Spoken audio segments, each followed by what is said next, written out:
네, 안녕하세요. 메타버스 계층화 연구에 대해서 여러분들께 소개하게 된 첫 번째 발표자 BOB 10기 보안 컨설팅 트랙 김다비라고 합니다. 발표를 진행하기 전에 본 발표는 저희가 작성한 메타버스 계층화 연구라는 논문을 바탕으로 제작을 하게 되었습니다. 먼저 목차에 대해 말씀을 드리겠습니다. 처음으로 메타버스 계층화를 하게 된 배경에 대해 먼저 말씀을 드리고 차례대로 목적과 기존 정의와 문제점은 무엇이 있는지, 메타버스의 정의, 그리고 메타버스 계층도, 끝으로 결론을 말씀드리면서 발표를 마치겠습니다. 먼저 저희가 계층화를 하게 된 배경에 대해 말씀을 드리겠습니다. 이제 전 발표에서 여러분은 각국의 정부들이 얼마나 관심을 가지고 진행시키고 있는지 짧게나마 확인을 하셨을 겁니다.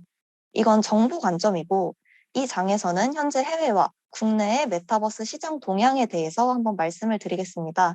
먼저 해외인데요. 이제 현재 메타버스의 선두주자인 페이스북은 메타버스에 가장 많은 투자를 하고 있습니다. 앞으로의 시장 전망은 더욱 커질 것이라고 예상이 되고, 심지어 페이스북 CEO는 사명을 메타로 바꾸기까지 했습니다. 또한 마이크로소프트의 홀로렌즈, 애플에서의 AR 헤드셋 기술을 특허내는 등의 메타버스 참여가 이루어지고 있는 걸 보았을 때 현재 해외 시장에서 많은 관심을 받고 있는 것으로 알 수 있습니다. 옆을 보시게 되면 LG에서도 디스플레이와 화학, 전자, 테크놀로지 등 많은 분야에서 메타버스를 활용하는 것을 알 수 있고, SKT 플랫폼인 이프랜드에서는 아바타로 참여하는 메타버스 채용 설명회를 개최를 하기도 했습니다. 이제 KT에서는 슈퍼 VR TV를 도입을 하고, 현재 네이버에서는 메타버스 플랫폼인 제페토를 운영을 하고 있지만, 더 나아가서 현재 제페토와는 다른 현실과 연결성이 훨씬 높은 아크버스를 출시한다는 계획을 밝혔습니다. 이처럼 해외 국내 상관없이 전 세계적으로 메타버스에 대한 관심과 투자가 집중이 되고, 메타버스에 대한 한국의 관심은 더욱 두드러지는 편이라고 볼 수 있습니다. 그래서 더 자세하게 현재 국내 메타버스 투자 현황에 대해서 한번 말씀을 드리겠습니다. 앞에 보시다시피 정부는 250조 규모의 메타버스 산업 육성을 위한 투자 계획을 담은 디지털 뉴딜 2.0 정책을 발표를 했습니다. 총 사업비를 250조로 늘린 만큼 일자리 창출도 190만 개에서 250만 개까지 일자리를 늘릴 수 있는 것으로 보았을 때, 정부가 메타버스에 천문학적인 돈을 투자하는 것으로 확인을 할 수 있습니다. 이 사실은 메타버스의 산업적인 정착을 위해서 많은 관심과 투자를 쏟고 있는 것입니다. 이처럼 매우 진지하게 받아들여지고 있는 것으로 볼 수가 있는데, 다음 옆에 뉴스들을 보시게 되면 메타버스가 도대체 게임이랑 무슨 차이가 있냐, 메타버스가 도대체 무엇인지 이런 것에 대해 확신이 없고, 이로 인해서 현재 있는 정의들이 혼잡해지면서 국민들은 메타버스를 이해하지 못하고 있는 상황이 발생을 하게 되고, 자신이 이해하지 못하는 곳에는 당연히 돈을 소비하지 않는 것은 모두가 아는 저명한 사실일 것입니다. 때문에 이것으로 인해서 신뢰도 하락이 유발이 될 수가 있고, 또 현재의 메타버스 산업 확산이 저해되고 있다고 판단을 해서 미래의 발전을 위해 보다 확실하고 명확한 메타버스의 정의가 필요하다고 판단을 했습니다. 이제 본격적으로 저희가 정의한 메타버스를 소개하기에 앞서 기존 메타버스의 정의는 어떤 것이 있는지 한번 짚고 넘어가 보겠습니다. 이 메타버스라는 용어가 처음 등장한 1992년의 소설인 스노우크래시에서는 메타버스를 특별한 고글을 사용해서 접속을 할 수 있으며, 접속자들이 아바타화되어 나타나는 3D 그래픽에 기반한 몰입형 가상현실이라는 정의를 하였고, 이후 2007년에 미국 ASF에서 발간한 메타버스 로드맵 오버뷰에서는 가상적으로 강화된 현실 세계, 그리고 현실 세계에서도 지속되는 가상 공간이라고 정의를 했습니다. 또 메타버스 플랫폼 제조사인 슈퍼월드에서는 앞서 말씀드린 ASF의 정의를 일부 차용을 해서 메타버스가 가상적으로 증강된 현실 세계와 현실 세계에서도 지속되는 가상 공간이 서로 공유되는 개별 공간으로 VR과 AR 그리고 인터넷의 총합이라고 정의를 했습니다. 이 동시에 상상 가능한 가장 적합한 예로 메타버스 영화로 유명한 여러분들이 보셨을 수도 있는 레디 플레이어 원의 오아시스 세계를 예로 들었습니다. 이제 마지막으로 메타버스 비긴즈 5대 이슈와 전망에서는 가상과 현실의 상호작용과 공진화를 하고 사회와 경제 그리고 문화 활동이 이루어지면서 새로운 가치가 창출되는 세상이라고 정의를 하였습니다. 이제 제가 앞서 보신 것처럼 메타버스는 이미 많은 사람들과 많은 기업들 그리고 많은 보고서에 의해서 논의되어 왔습니다. 하지만 메타버스의 광범위적인 개념적 특성으로 인해서 서로 대동소이한 차이를 가지고 있고 각자의 부각되는 특성이 다른 것을 볼 수가 있습니다. 이제 이로 인해서 기존 정의에 저희가 문제점을 한번 짚어보았는데 많은 매체에서 메타버스를 소개할 때 포트나이트, 그리고 제페토, 이프랜드, 마지막으로 로블록스 이런 플랫폼과 같이 게임으로 받아들여지는 플랫폼을 예시로 들기 때문에 많은 분들은 게임과 메타버스의 차별점을 이해하기가 힘들어합니다. 또 옆에 사진은 현재까지 참조되고 있는 사진입니다. 이게 바로 ASF에서 제작한 메타버스 4사분면인데요. 페이스북 그리고 인스타그램, 카카오 스토리와 같은 SNS를 라이프 로깅 분면으로 정의를 하였습니다. 이 라이프 로깅은 쉽게 말해서 자신의 삶의 경험과 정보를 기록하는 단어로 나의 동선이나 건강, 취미, 그리고 생체 정보 등의 다양한 것을 기록하는 것입니다.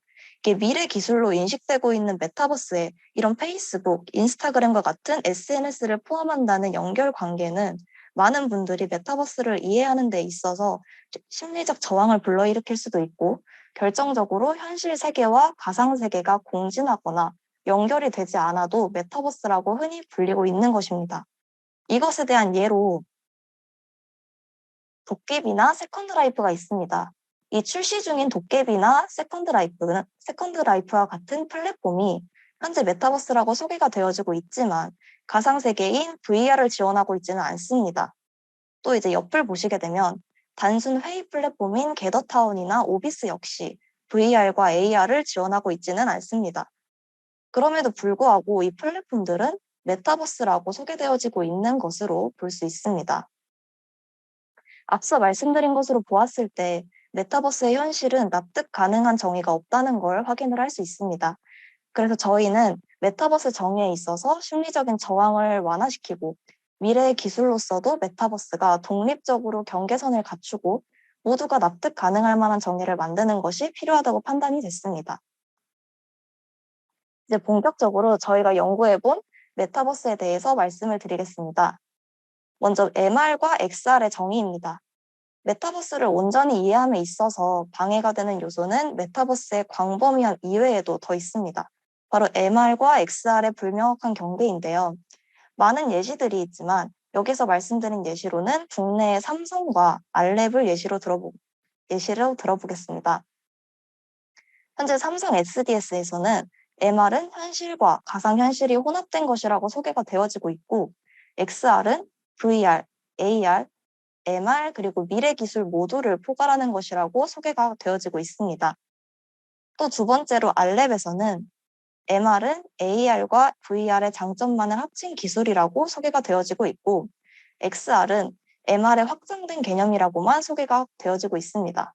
저희가 이 외에 정의들을 몇 개 더 찾아봤는데도 XR과 MR이 가진 명확한 구분선을 제시하고 있지는 못하고 있습니다.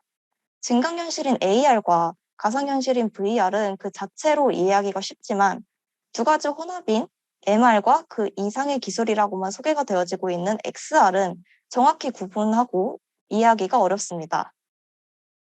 무엇보다도 AR과 VR 그리고 MR 기기에 불과하는 제품들을 판매하는 회사들이 XR이라는 용어를 혼용해서 두 기술의 경계선이 더욱 모호해진 상황이라고 볼 수 있습니다. 그래서 저희는 이 두 가지 기술의 명확한 구분을 위해서 저희가 내린 정의의 MR은 VR과 AR이 단순히 혼합된 기술이라고 정의를 내렸고 XR은 인간의 오감에서 시청각 이상의 감각적 경험을 제공하는 제품과 서비스를 XR이라고 부르면 어떨까라는 생각이 들어서 정의를 해보았습니다. 조금 이해를 돕기 위해 잠시 덧붙여서 설명을 드리겠습니다. VR과 AR에서는 인간의 오감 중에서 시각과 청각에 충족이 됩니다. 그래서 XR에서는 이 시각과 청각을 포함을 해서 그 이상의 감각적인 면에서의 확장이 일어나는 제품과 서비스가 출시가 된다면 저희는 이것을 XR이다라고 정의를 내렸습니다. 제가 말씀드린 정의는 뒷장에서 저희가 따로 계층도로 만들었기 때문에 추후에 자세하게 설명을 드리겠습니다. 또한 메타버스의 정의는 앞서 말씀드린 것처럼 여러 가지 의미가 혼용이 돼서 쓰이는 것을 볼 수가 있습니다. 그래서 저희가 정의하는 메타버스란 VR, 그리고 AR, MR, XR 등의 매개 기기를 사용해서 참여할 수 있는 몰입 강화 인터넷이라고 정의를 내렸습니다. 여기까지 저의 발표였고 다음 장부터 두 번째 발표자인 명교님이 진행하겠습니다. 네, 발표를 이어받은 김명교 발표자입니다. 위 발표에서도 들으셨겠지만 한 번 더 정리를 하고 넘어가자면 현재 메타버스에 대한 관심은 전 세계적이지만 메타버스에 대한 정의는 불분명하고 이는 사업의 발전에 장애물이 될 수 있다는 것입니다. 이제 이를 해결하기 위한 방안으로 저희 버스 스탑에서는 메타버스를 계층화하여 정의하고자 합니다. 여기서 왜 많은 방법 중에서 계층화 방법을 사용한 거지? 라는 의문이 들 수 있는데요. 위에서 말씀드린 것처럼 메타버스는 왼쪽 상단부터 보시는 바와 같이 상당히 많은 분야에서 사용되고 있는데 이를 계층화 방식을 사용해서 협의 개념으로 쪼개고 분류하고 각 계층별 구분선을 위치시켜 본다면 보기 쉽게 정리될 것이라고 판단했기 때문입니다. 자, 본격적으로 메타버스의 계층화를 설명하도록 하겠습니다.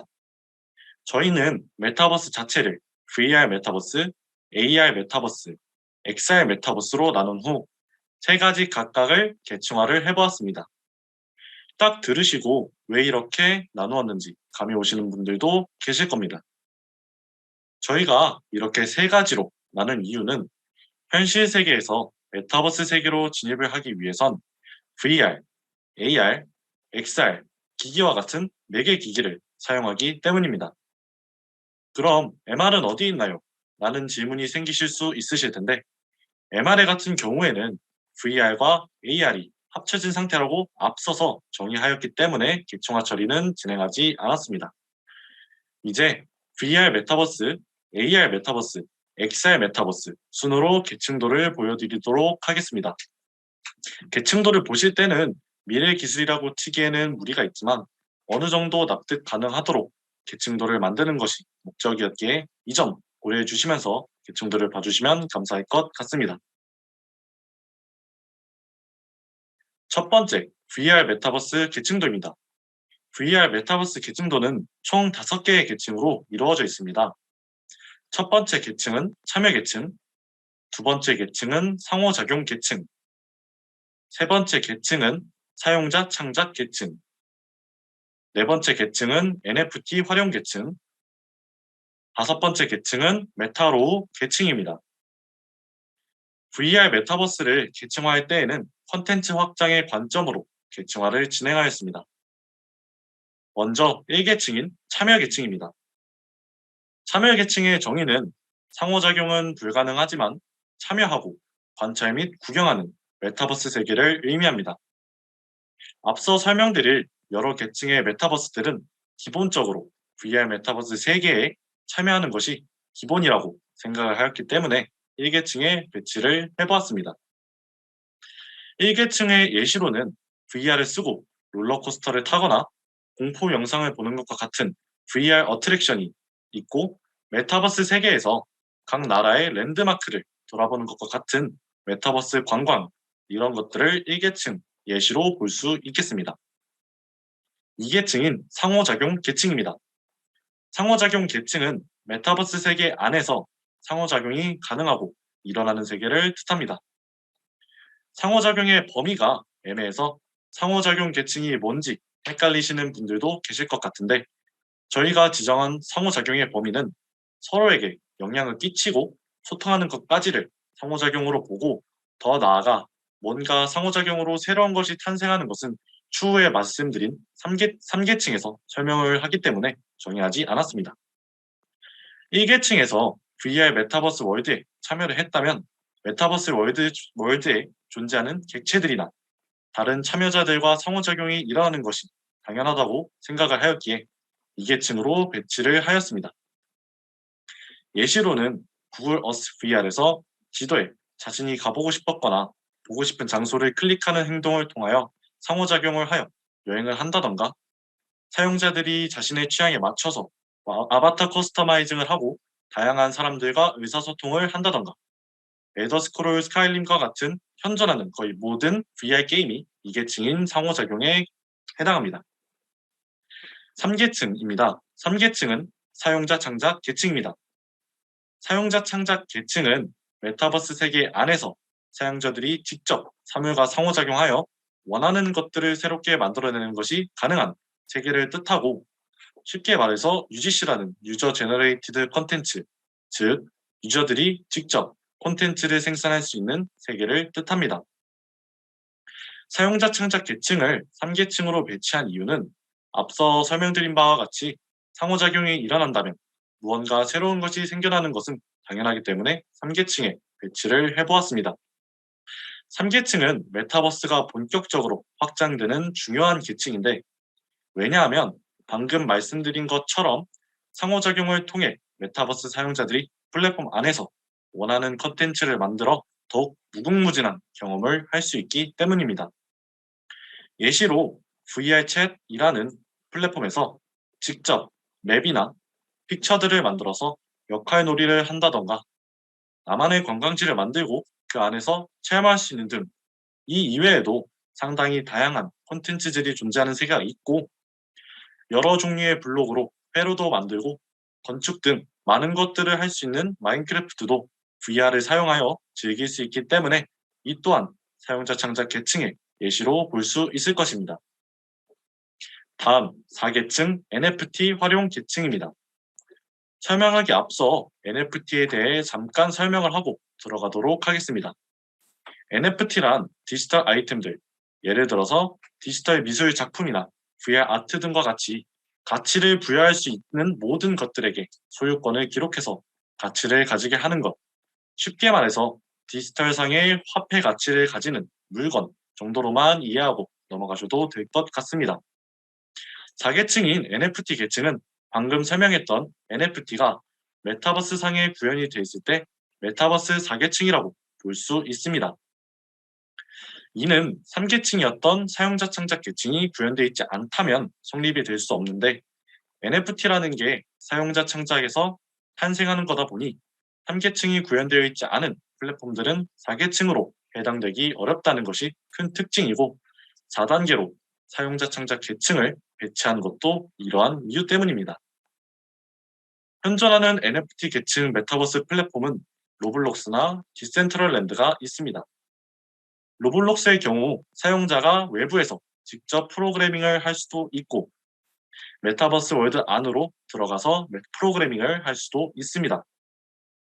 또한 프로그래밍한 월드 혹은 컨텐츠 안에서 자신만의 작품을 만들고 그것을 전시하여 많은 사람들과 공유하고 가치를 인정받고 거래가 발생하는 시스템을 가지고 있습니다. 여러 무료 콘텐츠들도 많이 존재하니 여러분들도 한 번씩 해보신다면 이게 메타버스 3계층에 해당하는 거구나 라고 바로 이해하실 수 있으실 겁니다. 디센트럴랜드의 경우에는 코인 투자를 하시는 분들이라면 많이 아실 텐데, 가상부동산 시스템이 존재하며 디센트럴랜드 월드라는 한정된 공간의 일부를 구매하여 그 구역에 사용자가 원하는 것을 창작하는 시스템을 가지고 있습니다.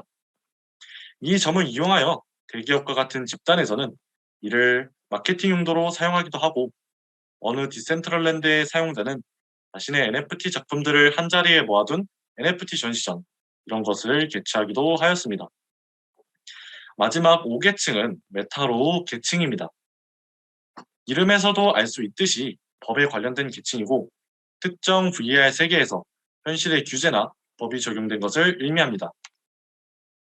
메타버스는 현실 반영성이 매우 높은 것이 특징이다 보니 대중화가 된다면 그에 대한 역기능은 필연적으로 동반되는 것이 당연합니다. 위에서 보여드린 예시들처럼 게임 내에서 프로그래밍을 하여 픽처나 콘텐츠를 창작을 한다던가, 가상부동산 거래를 하게 되는 경우 실제 화폐가 움직일 수 있다 보니 가상세계에도 법이라는 하나의 제한선이 있어야 하는 것은 당연합니다. 여기서 이러한 의문점이 생길 수도 있습니다. 법은 아무 곳에나 들어가도 괜찮지 않을까요? 라던가 법은 일찍 만들면 사고를 예방하고 줄일 수 있지 않을까요? 같이 말이죠.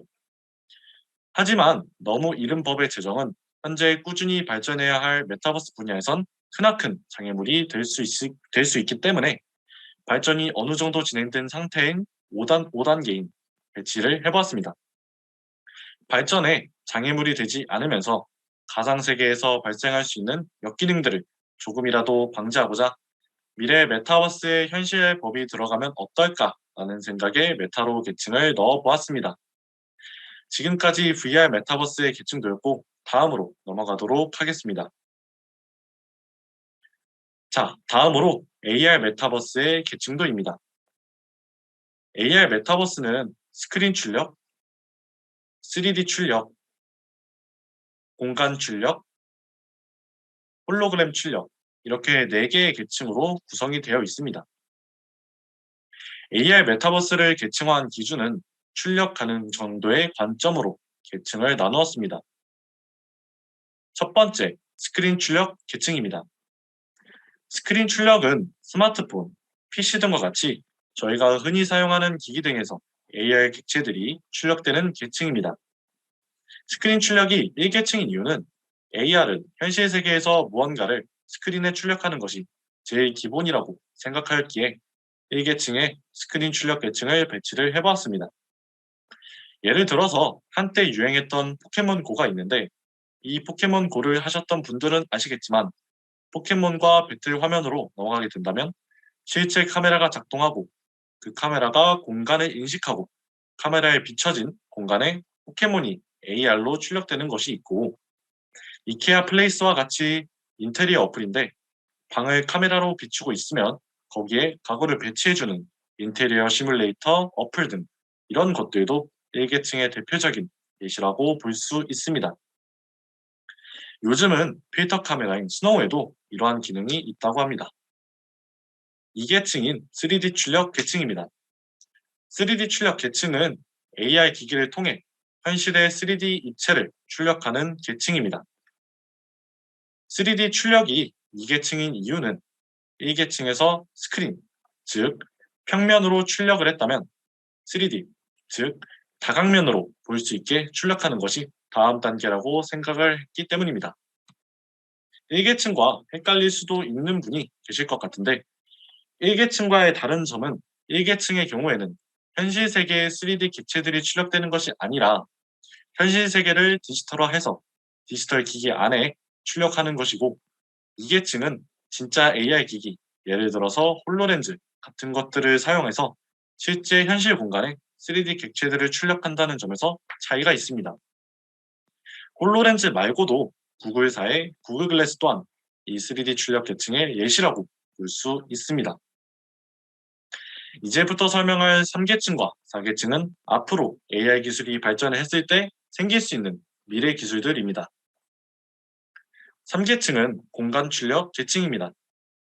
공간 출력 계층의 정의는 일정 규모 이상의 가상세계를 여러 대 혹은 기술력이 된다면 하나의 AR 기기를 통해 출력하여 하나의 공간을 만드는 것을 의미합니다.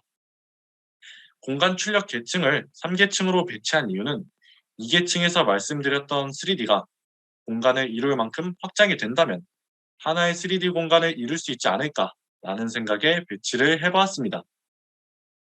가상세계에서 박물관을 구현했다고 가정을 했을 때 이 가상세계 박물관을 현실 세계에서 AR 기기를 통해 가상세계 박물관의 모습을 씌운다면 이것은 공간 출력 계층의 예시가 될 수 있을 것입니다. 진화된 빔 프로젝터라고 생각을 하시면 편할 것 같습니다. 앞서 공간 출력은 미래 기술이라고 설명은 하였지만 홀로렌즈를 이용해서 마인크래프트 세계를 현실 공간에 출력한 사례가 있기 때문에 그렇게 먼 미래 기술은 아니라고 판단이 됩니다. 마지막으로 4계층인 홀로그램 계층입니다. 홀로그램은 워낙 유명하기도 하고 아주 유명한 영화인 아이언맨에서도 상당 부분 비중 있게 나오기 때문에 많은 분들이 아실 거라고 생각이 듭니다.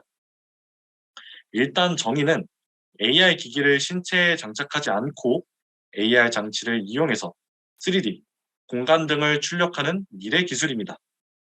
한 번 더 풀어서 설명을 드리자면 허공에 홀로그램을 출력을 하거나 3계층처럼 한 공간을 출력을 하고 신체에 아무 장비를 장착하지 않은 채 홀로그램 출력된 객체들을 조작하고 활용할 수 있는 계층을 뜻합니다. 영화 아이언맨에서 주인공인 토니 스타크가 허공에 홀로그램을 출력을 하고 이를 조작하는 것을 많이 보실 수 있었을 텐데 이러한 것들이 4계층의 예시가 될 수 있을 것 같습니다.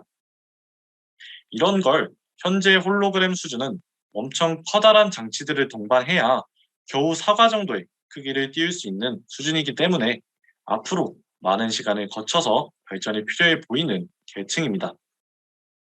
네, 지금까지 AR 메타버스의 계층도였고 마지막으로 XR 메타버스의 계층도에 대해 설명을 해보도록 하겠습니다.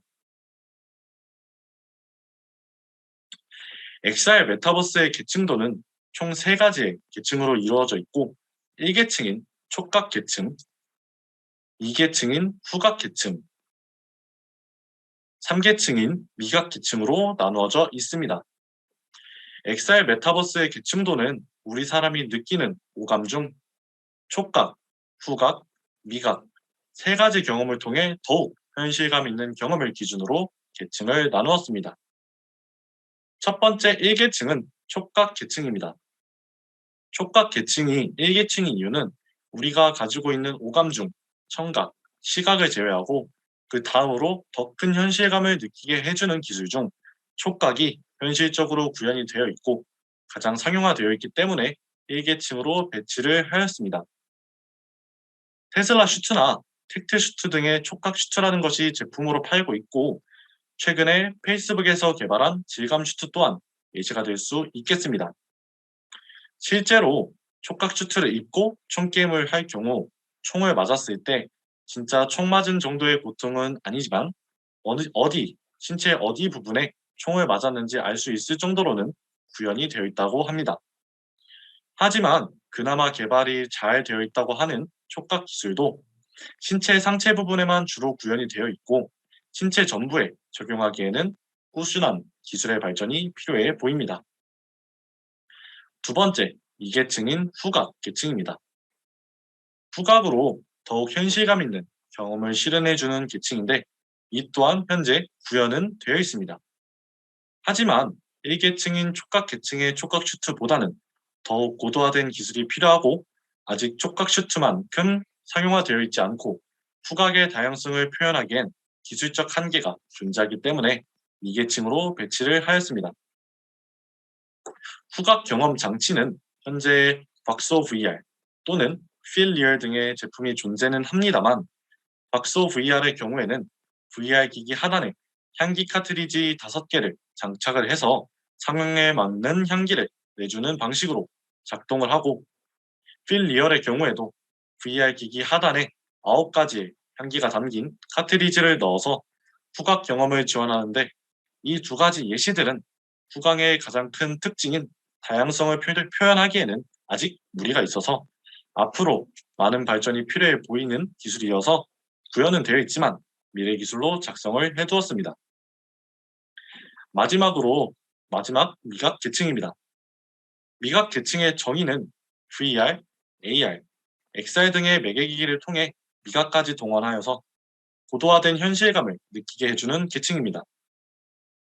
이를 구현하기 위해선 미각 전달 기술이 먼저 선행이 되어야 하는데 현재 삼성의 전자혀라는 기술이 존재는 합니다만 아직까지는 연구 단계에 있기 때문에 상용화하기 어려운 감이 있습니다.